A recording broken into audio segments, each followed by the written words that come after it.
Fundamentos del aprendizaje en perros.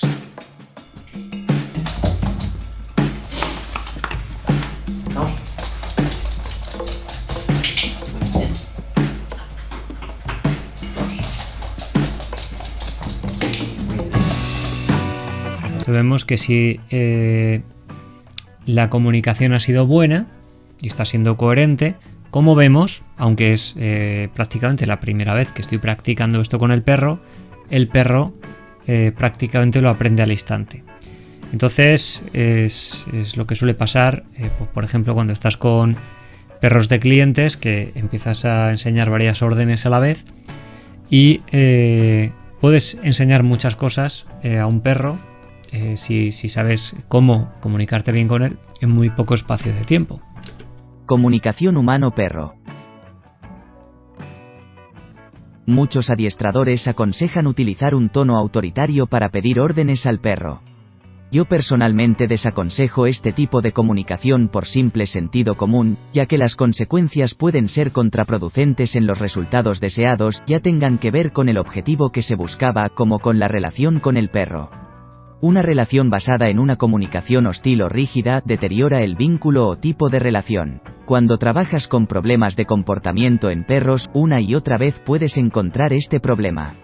Es demasiado común encontrar personas incapacitadas para hablar en un tono amistoso con su perro, después de haber arraigado la costumbre de hablar a su perro como si estuviese en el servicio militar antes de ser metido en el calabozo. Pensemos un poco al respecto. Aprende señales y detecta estados emocionales de diferentes fuentes, ya sea la información gestual, timbre de voz, etc. Si la información es congruente y la conducta es reforzada, el perro aprenderá rápidamente un comportamiento deseado. Si es incongruente, por amable y sentimental que ésta sea, es probable que el perro nos ignore. Ahora bien, si es hostil e incongruente, tendremos el mismo problema que en el caso anterior, solo que podríamos añadir una floreciente agresividad defensiva e incluso competitiva. Si es hostil y congruente, tendremos un comportamiento deseado y una pobre salud mental del perro. Mostrar una hostilidad constante hacia los perros siempre jugará en nuestra contra, si es que lo que pretendemos es tener un perro con una buena salud psicológica. Un perro educado para vivir en la sociedad humana que siga siendo perro, y no una maceta o una bomba a punto de atacar.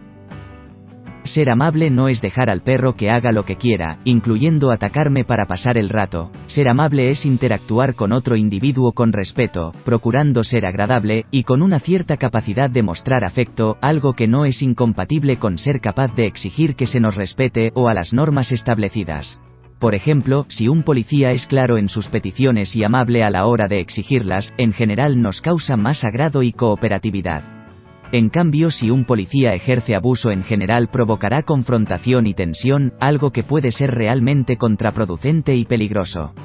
Por otro lado, los animales aprendemos mucho mejor posteriormente a un evento muy emocional, ya sea por haber vivido una emoción intensa de miedo o por una de alta satisfacción o placer. Personalmente también tengo una cierta aversión a la comunicación tipo poste que muestran muchos adiestradores que practican el moldeado. Quedan rígidos e inexpresivos esperando a que el perro cumpla un ejercicio que será marcado con el clicker. A mi entender, la educación y comunicación con los perros debe ser orgánica, natural, flexible y social. Convertirse en un poste de gesto sombrío, no creo que cumpla ninguna de estas cualidades.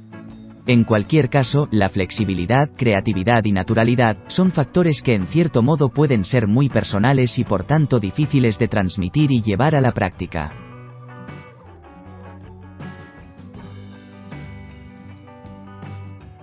Los tipos de estrés también están implicados en los procesos de aprendizaje. El estrés agudo puede provocar una rápida velocidad de aprendizaje. Esto parece señalar a un sentido biológico. Por ejemplo, el animal necesita aprender mucha información mientras huye de un depredador, por ejemplo los sitios donde podría refugiarse o las zonas por donde ya ha pasado. Posteriormente a la persecución, gran parte de toda esa memoria de orientación será irrelevante y por tanto la mayoría de esa información probablemente desaparecerá. Así, bajo estos efectos neurofisiológicos, la memoria a corto plazo es la que está haciendo el trabajo de rápida memorización.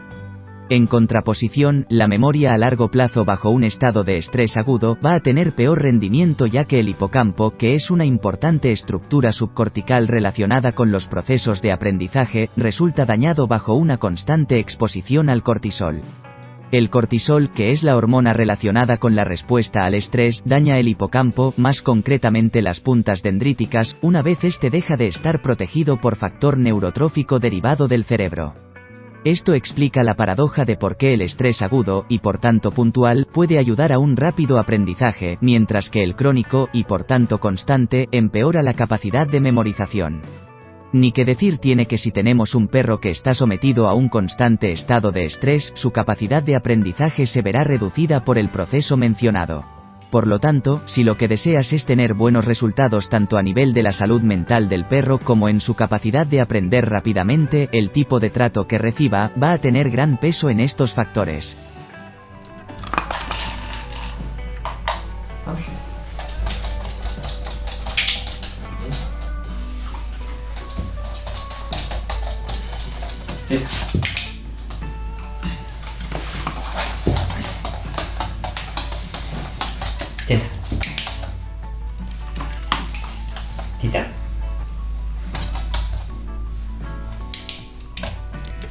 Pues aquí, por ejemplo, recurro a modelado, a pesar de que, digamos que desde un punto de vista más purista, siempre se intenta utilizar moldeado, que el moldeado, digamos que el modelado, a diferencia del moldeado, el modelado lo que utiliza es, digamos que la parte física.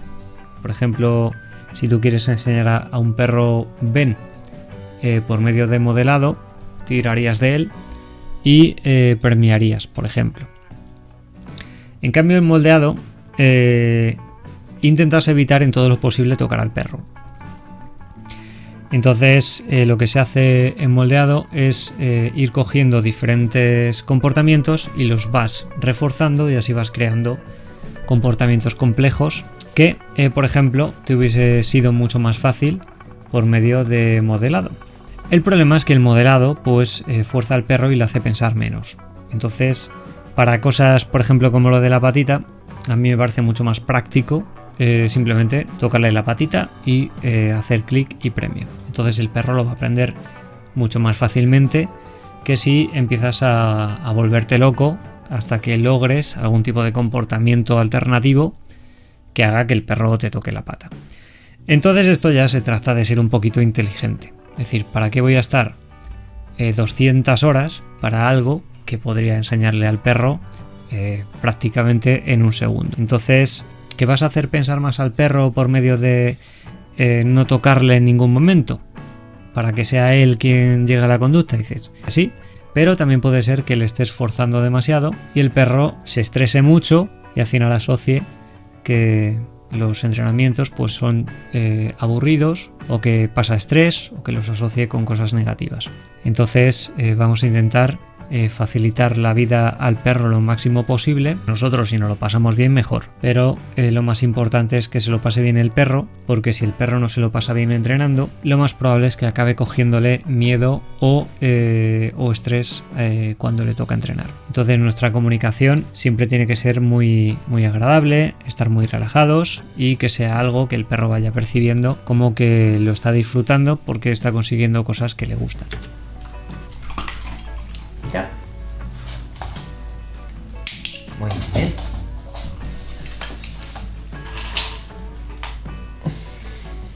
Quita. Muy bien. Y aquí vemos la velocidad en la que ha aprendido el truquito. Ya. Mira por ahí. Por ahí. Mira por aquí. ¿Ves? Aquí le acabo de aprovechar el comportamiento para enseñarle un target. El target. El target es una superficie u objeto que previamente hemos condicionado a ser tocada por el perro por un proceso de condicionamiento operante. Target de superficie. Si por ejemplo usamos una alfombra como target y hemos reforzado al perro cuando posa las 4 patas dentro de esta, entonces la alfombra puede ser asociada con una señal que le indique que se sitúe dentro de la alfombra. En la práctica inducimos al perro o hacerle pasar por encima de la alfombra y justo en el momento que la toque debe escuchar el refuerzo secundario que le confirme que ese evento es relevante y por tanto será reforzado, ya sea por ejemplo decir muy bien o hacer clic si usamos el clicker. En el día a día, el target para superficies puede ser interesante para que el perro se dirija a algún sitio como su cama, o para enseñarle a subir a una báscula por sí mismo evitando que pase un mal trago, ya que las básculas suelen asustar a los perros.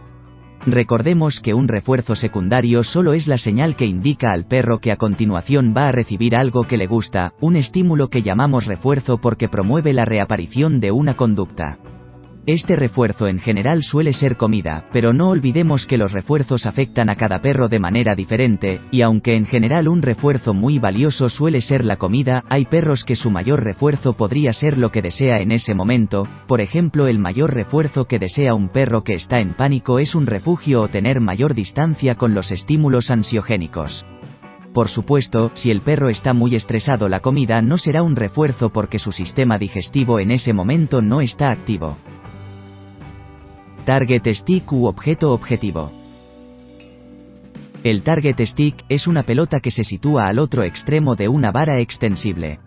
El perro es condicionado a tocar el target, por ejemplo, con el hocico. La ventaja de este sencillo entrenamiento es que permite enseñar muchos otros ejercicios y resolver otros tantos problemas, ya sea de convivencia como en el entrenamiento. Por ejemplo, en animales muy peligrosos podemos enseñar a tocar el target y de este modo, lograr posturas idóneas para que el animal se deje pinchar por los veterinarios. También podemos dirigir al perro físicamente sin necesidad de tocarle. Esto hace que el aprendizaje se dé sin necesidad de forzarle, creando confrontación y estrés en el entrenamiento de algún ejercicio. Si yo ato al perro y le digo que suba a un lugar y a continuación si no lo hace, le obligo con la correa a subir, el ejercicio resultará mucho más desagradable que si le pido que toque con el hocico el target. Ahora bien, si convierto mi mano en un target, tendré siempre a mi disposición una gran herramienta que me permite comunicarme con mi perro. Enseñar a que el perro te toque un dedo con el hocico o la mano es tan sencillo como hacerlo tú primero. Le enseñas el dedo, le tocas el hocico y refuerzas. Repites el ejercicio dejando cada vez más segundos para que el perro lo intente. Si no lo entiende, repetimos desde cero. Si le gusta la comida que usas de refuerzo, debería aprender a tocar rápidamente la mano con el hocico, del mismo modo que las palomas o los ratones aprenden por condicionamiento operante a presionar botones que les traen refuerzos. Una vez que el perro ya tiene claro que el objetivo es tocar la mano después de la señal, podemos ser creativos con su uso. Por ejemplo, haciendo trucos como que haga un 8 entre nuestras piernas, que salte obstáculos, que suba a superficies, etc. Hay entrenadores que utilizan tener comida en la mano como incentivo para que el perro se acerque, y posteriormente, una vez que el perro haya tocado con la trufa los dedos, soltar la comida.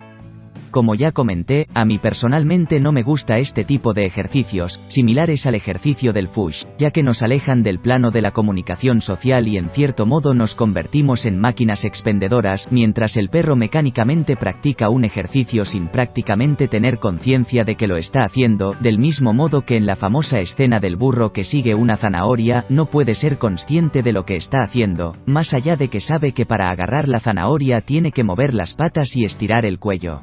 En cualquier caso, esto solo es una apreciación técnica personal. Muchos entrenadores usan este tipo de procedimientos y logran más o menos el mismo resultado, por lo que mientras el procedimiento no resulte perjudicial para los perros, que cada uno utilice el método que le resulte más cómodo.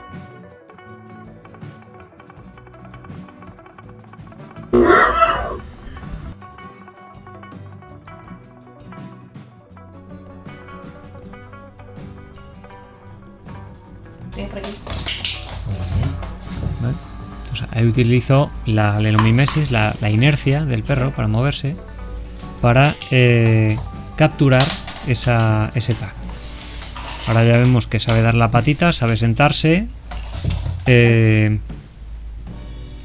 y más o menos ya empieza a estar cerca de entender cuando yo le señalo a dónde acercarse.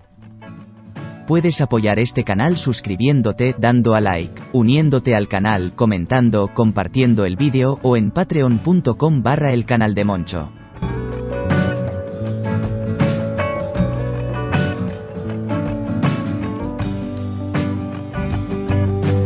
Si tu perro tiene problemas de comportamiento, puedes concertar cita previa en el correo etologiacanina@eduardorodriguez@gmail.com.